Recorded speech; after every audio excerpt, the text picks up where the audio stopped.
નમસ્કાર વિદ્યાર્થી મિત્રો, છેલ્લે આપણે એકત્રિત અનામતો, નફો અને ખોટની બાકી વિશે જોયું હતું કે એકત્રિત અનામતોની વહેંચણી કઈ રીતે આમનો પસાર કરવામાં આવે છે, ખોટ હોય તો કઈ રીતે આમનો પસાર કરવામાં આવે છે.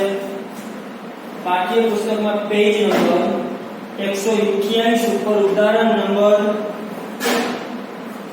10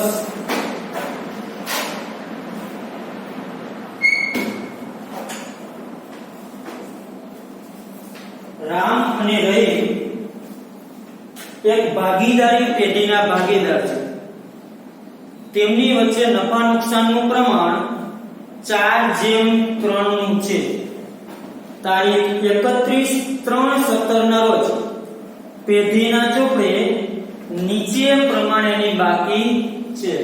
આપણે નીચે પ્રમાણે બાકી એવી છે તો કે રામ અને રહીમ બંને ભાગીદારો છે, જેમની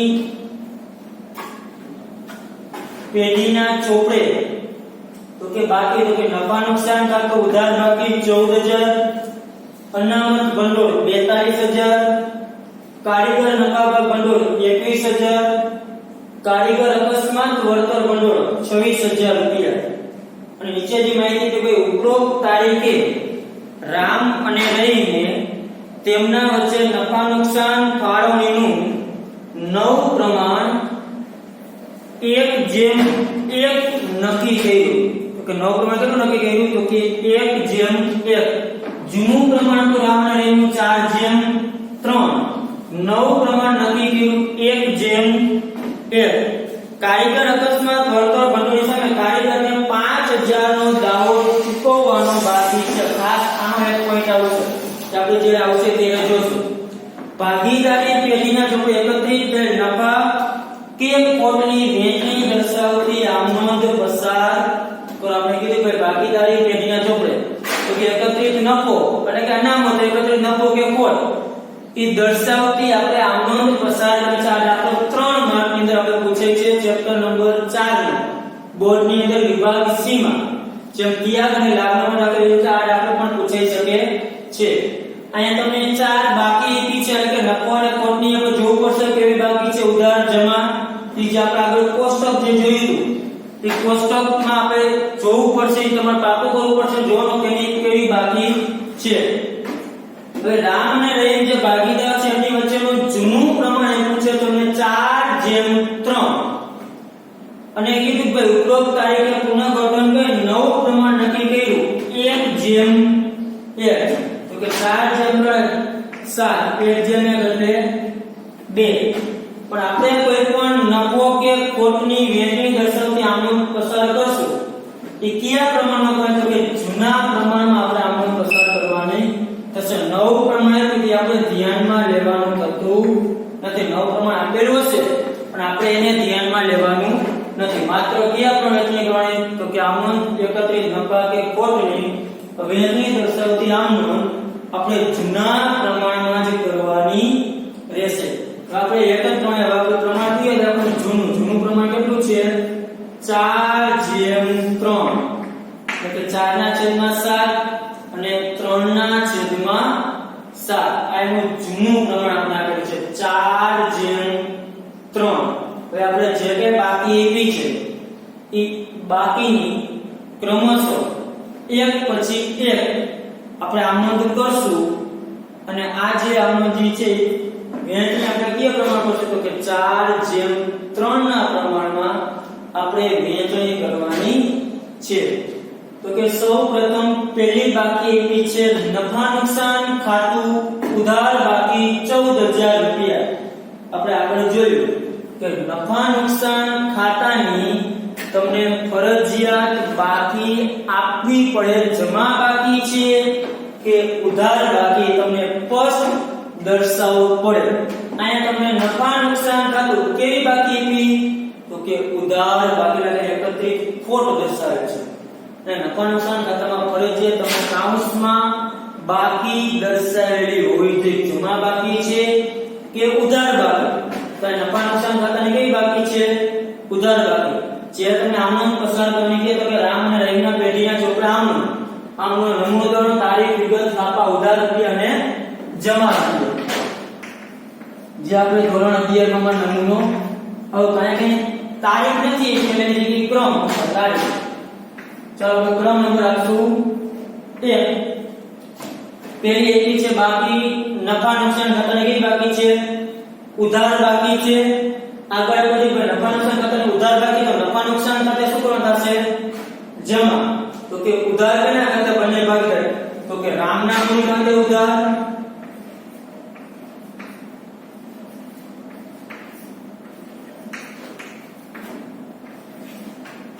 રહીમના મૂડી ખાતે ઉધાર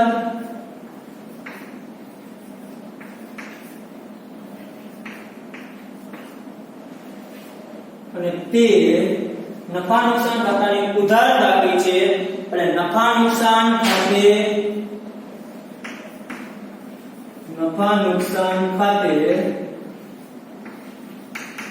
જમા તો કે નફા નુકસાન ખાતાની બાકી કેટલી તો કે 14000 રૂપિયા તો કે આ કયા પ્રમાણે ચણી તો કે જૂનું પ્રમાણ કેટલું તો કે 4/3 તો કે 14000 ને 4/3 ના પ્રમાણે વેચી તો કે રામના ખાતે છે 4/3 8000 રૂપિયા અને રહીમના ખાતે આવશે 6000 રૂપિયા તો કે રામના મૂડી ખાતે ઉધાર 8000 રહીમના મૂડી ખાતે ઉધાર 6000 અને તે નફા નુકસાન ખાતે જમા 14000 રૂપિયા અને કાઉન્સમાં નીચે આપણે દર્શાવી પડે બાબત જેમાં લખી નાખવાનું કે નફા નુકસાન ખાતાની ઉધાર બાકી ચાલુ ભાગીદારો વચ્ચે જૂના પ્રમાણમાં વહેંચણી કરી તેના તો જૂના પ્રમાણમાં ફાળવણી કરી તેના ઘણી વખત તમને એવું કે ભાઈ બાબત જે જરૂરી નથી તો નહીં લખો આપણે કીધું ન હોય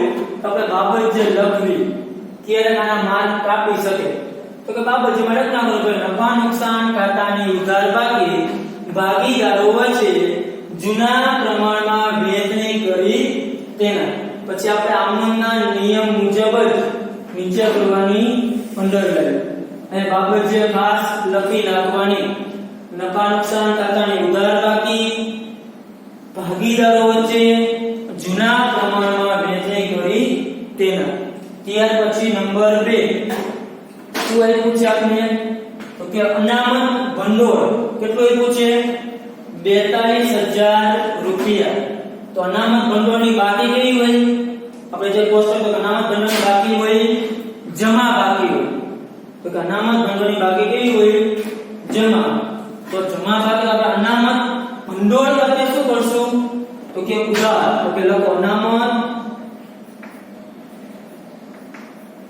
ભંડોળ ખાતે ઉધાર કેટલા રૂપિયા છે તો કે 42000 રૂપિયા તે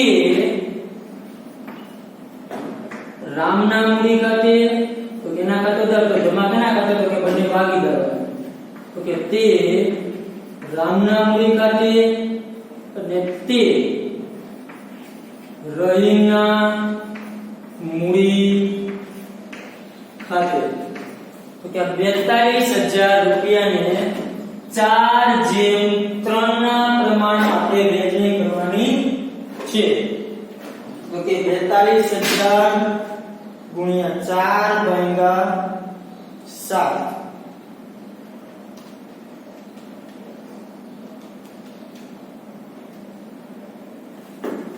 24,000 રામના મૂડી ખાતે અને 18,000 રૂપિયા આવશે રહીમના મૂડી ખાતે બાબત જે લખી નાખવાની કે અનામત ભંડોળ ભાગીદારો વચ્ચે જૂના પ્રમાણમાં વહેંચણી કરી તેના કેમ કે વહેંચણી કયા પ્રમાણમાં છે જૂના પ્રમાણ ફરીથી તો કે અનામત ભંડોળની બાકી છે કેટલી 42000 અનામત ભંડોળ એકત્રિત નફો કે ની બાકી કેવી હોય જમા બાકી તેના ખાતે શું કરવાનું ઉધાર એટલે અનામત ભંડોળ ખાતે ઉધાર તે જે ભાગીદારના નામ આપ્યા હોય જેટલા એ બધા ભાગીદારના મૂડી ખાતે જમા તેના મૂડી ખાતે વહેંચણી કરવાની કયા પ્રમાણમાં તો કે જૂનું પ્રમાણમાં ત્યાર પછી ત્રીજું આપ્યું છે કારીગર નફા ભાગ ભંડોળ. ખાસ જોજો, કારીગર નફા ભાગ ભંડોળ. આપણે નીચે નોંધ લઈ લીધી. નફા ભાગ ભંડોળ એ પેઢી માટે દેવું કહેવાય, એટલે એની આમ નોંધ થશે નહીં. અહીં લખી નાખવાનું કે કારીગર નફા ભાગ ભંડોળ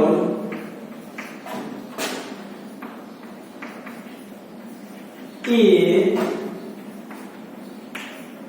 પેઢી માટે દેવું છે, તેથી નોંધ થશે નહીં. આની આમ નોંધ થાય છે. નિશાન તો કે કાયદા નફા ભાગ ભંડોળ શું છે? પેઢી માટે દેવ છે, જે કર્મચારીઓ છે. નફામાં ભાગ એટલે આપણે ભાગીદારો વચ્ચે વહેંચણી કરી શકશું નહીં. ત્યાર પછી એવું છે કારીગર અકસ્માત વળતર ભંડોળ 26,000 રૂપિયા. તો કે અકસ્માત વળતર ભંડોળની બાકી કેવી હોય? તો કે જમા બાકી. તો કે જમા કારીગર અકસ્માત વળતર ભંડોળ માટે શું થશે? ઉધાર. તો કે લખો કારીગર અકસ્માત વળતર ભંડોળ ખાતે તો કે ઉધાર. એની બાકી છે જમા, એના ખાતે કરવાનું ઉધાર. તે રામના મૂડી ખાતે અને તે રહીમના મૂડી ખાતે. એટલે જો ખાસ જ્યારે અકસ્માત વળતર ભંડોળ કેટલું પૂછે? તો કે અકસ્માત વળતર ભંડોળ એવું છે 26,000 રૂપિયા. પણ જ્યારે રકમની અંદર તમે 26,000 રૂપિયા આના માટે લખ્યું છે કે નીચે તમને રકમમાં કીધું છે કે ભાઈ 5,000 નો દાવો ચૂકવવાનો બાકી છે, એટલે કે તમારો નામ ભંડોળ 26,000 રૂપિયા તમારું ભેગું થયું કર્મચારીઓ. તો કર્મચારી જે આપણે ચૂકવવાના હતા તે રૂપિયા આપણે ભેગા થયા 26,000 રૂપિયા. પણ એમાંથી 5,000 નો એક હજી કોઈ કર્મચારી અકસ્માત થયું છે, એના રૂપિયા તમારે હજી ચૂકવવાના બાકી છે. તે 26,000 ની વહેંચણી કરી શકશે નહીં. શા માટે? તો કે જે 5,000 રૂપિયા બાકી છે એ 5,000 માંથી શું કરવું પડે? ચૂકવવા પડે. હવે વીજા કેટલા? 21,000 વહેંચણી શકે. આપણી પાસે 26,000 રૂપિયા પડ્યા છે પણ 5,000 ચૂકવવાના બાકી છે, તો 26,000 વહેંચણી કરી શકી? તો કે નહીં.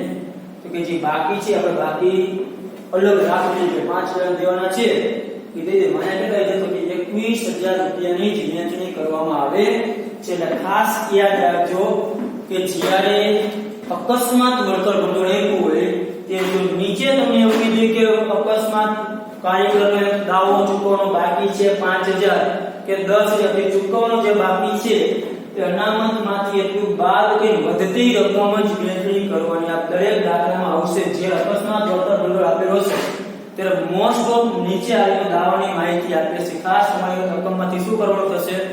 તો કે બાદ કરવાનું થાય. તો હવે કેટલા વિધા? તો કે 21,000 રૂપિયાની આપણે વહેંચણી કરશું 4:3. 7 4 2 એટલે થશે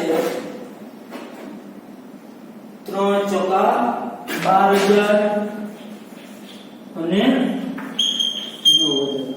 અહીં લખી નાખવાની બાબત છે. અકસ્માત વળતર ભંડોળ ભાગીદારો વચ્ચે વહેંચણી કરી છેલ્લા ટકાનો કુલ સરવાળો. હવે જે કઈ સરવાળો થતો હોય એને તમારે બનાવવાનો સરવાળો. એટલે અનામતોની વહેંચણી દર્શાવતી અને આમનો કોઈ આ 3 માર્કમાં દાખલો પૂછી શકે. તમને એવું નહીં કે ભાઈ 4 જ બાકી છે, 2 બાકી આવી હોય, 3 બાકી આવી હોય, પણ આ દાખલો પૂછાય છે 3 માર્કની અંદર. એમાં ખાસ અકસ્માત વળતર ભંડોળ જોવાનું. આ સિવાય તમે તો કે આ બધી બાકી જમા છે લાગણી તમે સંયુક્ત આમંત્રણ પણ કરી શકો છો તમારે કરવી હોય તો. બીજી અને ચોથી બેની બાકી કેવી છે? જમા છે, અને તમે ભેગી આમંત્રણ કરી શકો. અનામત ભંડોળ ખાતે દર 42,000, કારીગર અકસ્માત વળતર ભંડોળ ખાતે દર 21,000, નહીતર ટોટલ 63,000 રૂપિયા થાય. અને તમે વહેંચણી સંયુક્ત આમંત્રણ પણ કરી શકો છો. પણ સંયુક્ત કરતા અલગ આમંત્રણ કરવી વધારે સારું. તમારી ભૂલ ચૂક થાય એના કરતા અલગ જ આમંત્રણ કરવું. ત્યાર પછી આપણે હવે સ્વાધ્યાયમાં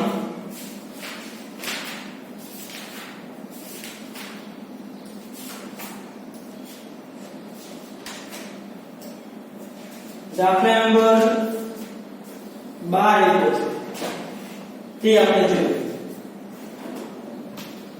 સ્વાધ્યાયમાં દાખલા નંબર 12.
જો દાખલા બાદ અલેખ અને સંકેત એક પેઢીના ભાગીદાર છે તો કે ભાગીદાર નામ શું છે તો કે અલેખ અને સંકેત તો કે તેમની વચ્ચે નફા નુકસાનનું પ્રમાણ 2:1 છે. એનું જૂનું પ્રમાણ શું છે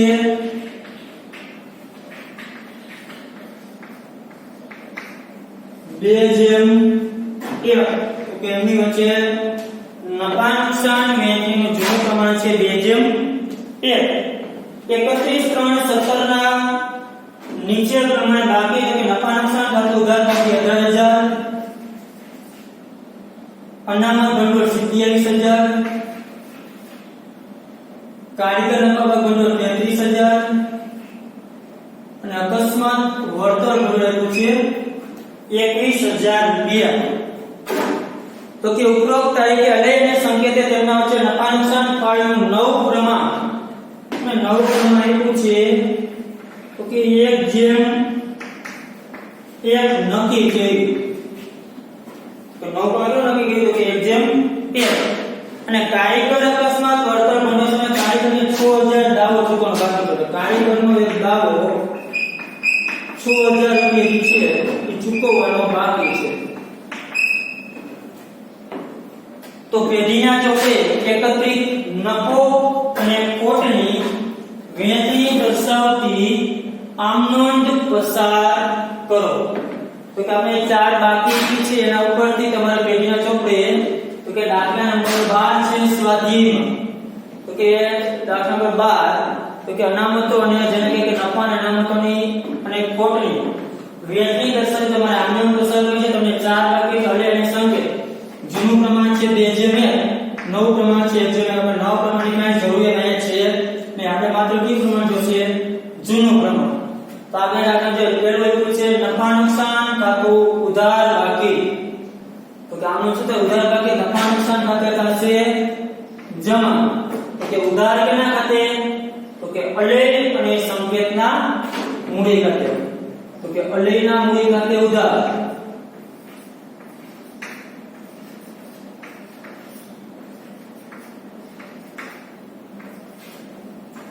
સંકેતના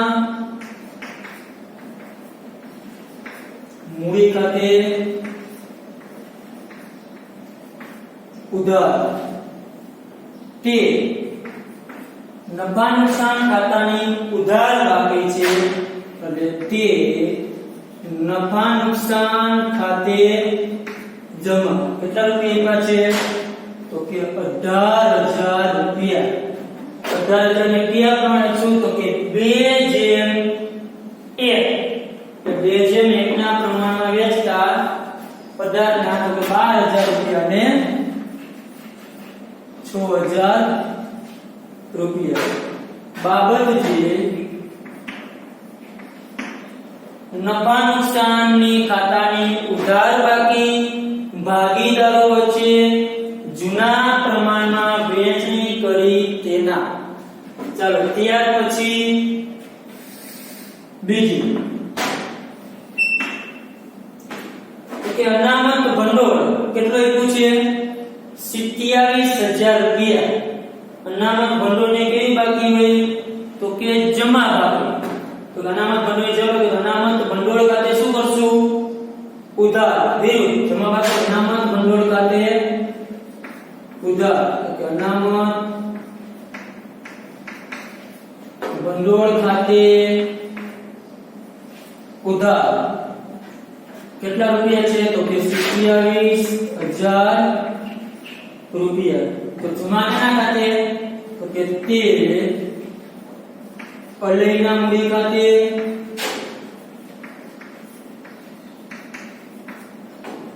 તે સંકેતના મૂડી ખાતે ચાલો 27,000 રૂપિયા ને જૂનું પ્રમાણ છે 2:1 9 અને 9,000 રૂપિયા બાબત જેમાં તો કે અલય અને સંકેતના જે મૂડી ખાતે 18,000 રૂપિયા બાબત છે અનામત ભંડોળ જૂના ભાગીદારો વચ્ચે એટલે કે વર્તમાન ભાગીદારો વચ્ચે જૂના પ્રમાણમાં વહેંચણી કરી તેના અનામત ભંડોળ જમા બાકી એના ખાતે કર્યું ઉધાર ત્યાર પછી નંબર 3 છે કારીગર નફા ભાગ ભંડોળ તો કે કારીગર નફા ભાગ ભંડોળ પેઢી માટે શું છે દેવું કહેવાય એની વહેંચણી થશે એટલે આપણે નોંધ લખી નાખશું કે કારીગર નફા ભાગ ભંડોળ એ પેઢી માટે દેવ છે તેથી નોંધ થશે નહીં કે કારીગર નફા ભાગ શું કહેતું કે દેવ કહેવાય એટલે એની આમ નોંધ થશે નહીં ત્યાર પછી મુદ્દા નંબર 4 અકસ્માત વળતર ભંડોળ કેટલું છે 21,000 રૂપિયા એ બાકી કેવી હોય તો કે અકસ્માત વળતર ભંડોળ બાકી હોય જમા તો અકસ્માત વળતર ભંડોળ સાથે શું કરશું ઉધાર તો કારીગર અકસ્માત વળતર ભંડોળ ખાતે ઉધાર તે કેના મૂડી ખાતે જમા કરતો કે અલયના મૂડી ખાતે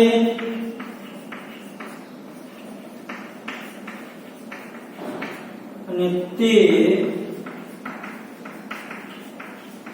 સંકેતના મૂડી ખાતે કે રકમ આપી છે 21,000 રૂપિયા પણ 21 માંથી હજી 6,000 ચૂકવવાનો બાકી જે દાવો છે એ આપણે શું કરશું બાદ કરશું હવે રૂપિયા વધ્યા એટલે 21 માંથી 6,000 તો બાકી વધશે 15,000 એને બે જેમ એટલે 10,000 અને 5,000 ને બાબત જે અકસ્માત વળતર ભંડોળ ભાગીદારો વચ્ચે જૂના પ્રમાણમાં વહેંચણી કરી તેના તો કે આ રીતનો જ આપણામાં તમને દાખલો પૂછાય છે કોઈ પણ બાબતે સામાન્ય નોટની કદાચ બાકી આપી હોય તો સામાન્ય નોટની જમા બાકી એના કરતા ઉધાર એટલે ભાગીદારો વચ્ચે વહેંચણી કરવાની થઈ છે મોસ્ટ ઓફ દાખલા તમે વધારે પ્રમાણમાં બોર્ડની અંદર દાખલા નંબર 12 અથવા તો જે ઉદાહરણ આપ્યું છે 10 એમાંથી વધારે પ્રમાણમાં દાખલો બોર્ડની અંદર પૂછે છે બંને દાખલા આઈએમપી છે કે બોર્ડમાં વધારે આમાંથી પૂછાઈ શકે છે એટલે કુલ સરવાળો કરી નાખવાનો પણ એમાં ખાસ યાદ રાખજો અકસ્માત વળતર ભંડોળ 21,000 રૂપિયા ભૂલથી વેચી નાખતા નહીં એ જો દાવો આપ્યો હોય નીચેથી બાદ કરી રકમ વેચજો, જેની જેવી બાકી છે એનાથી તમારે વિરુદ્ધ અસર આપવાની થશે. જમા બાકી હોય તેના ખાતે ઉધાર કરવાનું, ઉધાર બાકી તેના ખાતે જમા કરવાનું. નફા નુકસાન ખાતું જે આપ્યું છે તે તમને કાઉન્સમાં ફર્સ્ટ કીધું છે કે ઉધાર બાકી છે કે જમા બાકી, તમને ફર્સ્ટ સૂચના આપેલી હશે. એના ઉપરથી તમારે જેને કહેવાય કે બાકી ની જેને કહેવાય કે દર્શાવવાની રહેશે. એની બાકી તમને સ્પષ્ટપણે દર્શાવેલી હશે કે નફા નુકસાન ખાતાની ઉધાર બાકી છે કે જમા બાકી. એટલે ખાસ ઉધાર બાકી કે જમા બાકી તમારે નફા નુકસાન ખાતામાં જો.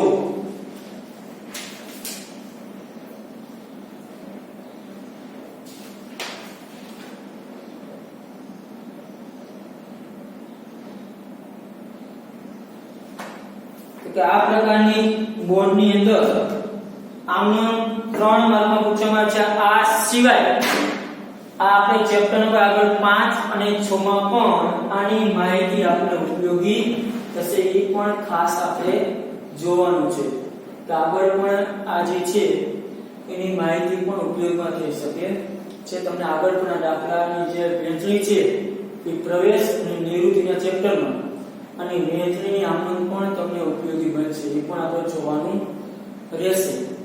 આ સિવાય એક એક્સ્ટ્રા આપણે દાખલો જોઈએ પ્રેક્ટિસ માટે.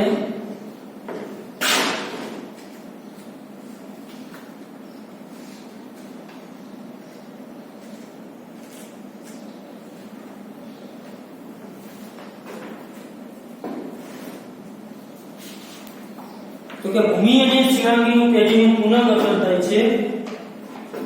નફા નુકસાન પ્રમાણ 2:1 બદલીને તો કે 3:2 નક્કી કર્યું. 31/3/2009 ના રોજ પેઢીના ચોથા અનામત ભંડોળ 9000 અને નફા નુકસાન ખાતું ઉધાર બાકી 12000 છે.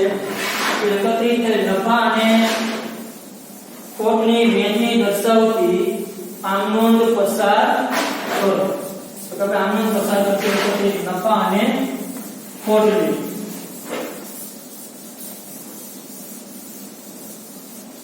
તો કે ભાગીદારના નામ છે ભૂમિ અને શિવાંગી.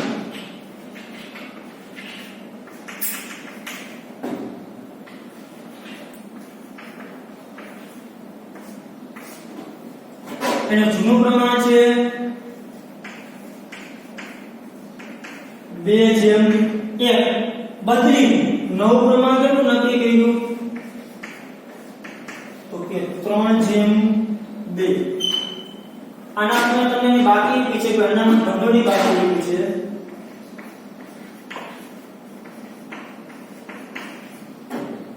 ₹9000 અને નફા નુકસાન ખાતું ઉધાર બાકી છે 12000. તો કે આના ઉપરથી તમારે એકત્રિત નફા અને વેચની આમનોંધ પસાર કરવાની છે. તો કે કયા પ્રમાણે છે કે જૂના પ્રમાણમાં જ આપણે આમનોંધ કર્યા છે. નવું પ્રમાણ આપણે ધ્યાનમાં લેશું ને આવી પૂછે કે આપણને કઈ કામ છે નહીં. તો કે તમને ખાલી બે જ બાકી અનામત ભંડોળ અને નફા નુકસાન ખાતાની ઉધાર બાકી બે બાકી આવેલા છે. આના ઉપર તમારે ભૂમિ અને શિવાંગીનું જે પ્રમાણ તો 2:1 અને બદલી નક્કી કર્યું 3:2. આના ઉપર તમારે આમનોંધ પસાર કરશે. તો તેમાં આમનોંધ દોરતો જે ખાલી ઉદાહરણ માટે છે વધારાનું. તો કે પેલું છે અનામત ભંડોળ. તો કે આમનોંધ શું થશે તો કે અનામત ભંડોળની બાકી કેવી હોય જમા.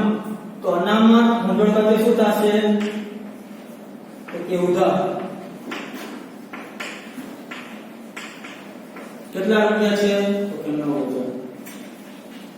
તે કેના ખાતે જમા તો કે તે મીના મૂડી ખાતે અને તે શિવાંગીના મૂડી ખાતે. 9000 બે જઈને એટલે 6000 રૂપિયા અને 3000 રૂપિયા. બાબત જે લખી નાખવાનું કે ભૂમિ અને શિવાંગી વચ્ચે અનામત ભંડોળની વહેંચણી કરી તેના તે પછી બીજું આવ્યું છે નાનું ખાતું.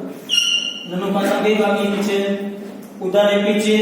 તો નફા નુકસાન ખાતે શું થશે ઉધાર કે નફા નુકસાન ખાતે થશે જમા. તો ઉધાર કેના ખાતે? તો કે ભૂમિના મૂડી ખાતે ઉધાર,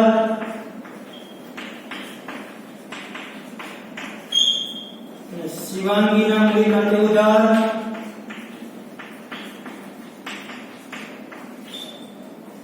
તે નફા નુકસાન ખાતે 12000 રૂપિયા બાકી બી છે. 12000 ને 2 છે નેટના મળે છે એટલે 8000 અને 4000. તો કે વધારે આપણે જોઈએ જે બાકી છે શું કરવું પેલું. આ સિવાયના તમને આને લગતા દાખલા 9 ની અંદર પાછળ સ્વ અધીન પ્રેક્ટિસ વિભાગ છે તેમાં પણ આપેલા હશે. બરાબર છે. તમારે જે દાખલા આપેલા હોય આવા એ દાખલા તમે હોમવર્કમાં કરજો. બરાબર છે. પ્રેક્ટિસ ઘરે કરી શકો છો. હોમવર્કની અંદર પાછળ 9th માં પાછળ તમને સ્વ અધ્યયનમાં આને લગતા દાખલા આપેલા હશે. એ દાખલા તમારે ઘરે પ્રેક્ટિસ કરવાના છે. તો કે 9 ની અંદર પાછળ તમને સ્વ અધ્યયનમાં પેજ નંબર 120 ઉપર તો કે દાખલા નંબર 13, 14 અને 15 તો કે આપેલા છે જે પ્રેક્ટિસ માટેના છે. 13, 14 અને 15 આ તમારે હોમવર્ક ની અંદર દાખલા કરવાના છે. 13, 14, 15 જે તમારું હોમવર્ક છે. 13, 14, 15 ઘરે તમારે પ્રેક્ટિસ કરવાની રહેશે. પાછળ સ્વ અધ્યયનમાં દાખલા આપેલા છે. Thank you.